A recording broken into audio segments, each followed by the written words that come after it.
What is the truth of doctrine? Truth is not merely the right interpretation of words. Truth is the voice of Jesus speaking into the depths of your being. Not just doctrine, not just theology, but a living relationship. Think about David when he inquired of the Lord.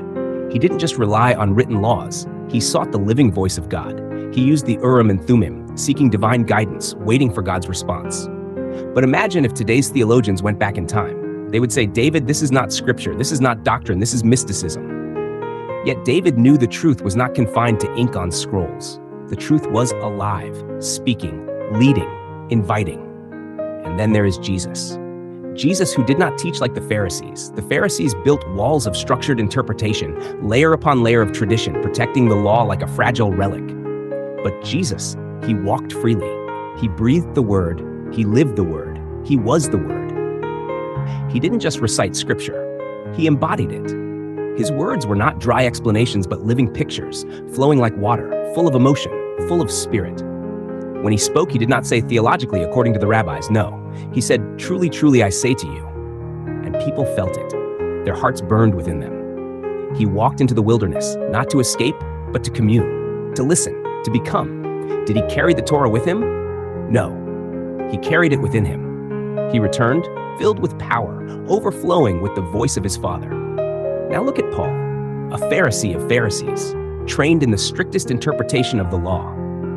Yet when Jesus appeared to him, when truth himself confronted him, everything changed. Suddenly the scriptures became more than history. They became typology, shadows filled with light. The old words pulsed with new life. Paul didn't just explain the word, he saw Jesus in every letter, every story. Peter himself said Paul's words were hard to understand. Because Paul was not merely teaching, he was unveiling. So what is the doctrine of truth? Is it a system, a belief, a method to argue against others? No. Truth is Christ revealing himself to you. And our calling is not to argue truth, not to structure it into formulas, not to build systems around it. Our calling is to become it, to be living epistles, to be letters of Christ written not with ink, but by the Spirit of the living God. Yes, there are many who misuse scripture. Yes, there are those who twist it into deception.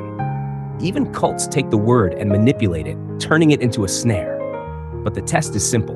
John gave us the only test we need. Do they confess that Jesus has come in the flesh? Do they believe he is from the Father? Do they proclaim that Jesus is Lord? If they do, they are our brothers. If they do not, they are not of the truth. Truth does not belong to a system. Truth does not belong to a denomination. Truth is not a belief to be debated. Truth is a person. And his name is Jesus. And the only way to know truth is to know him, to walk with him, to listen, to abide, to become, breathe. Let him be your truth.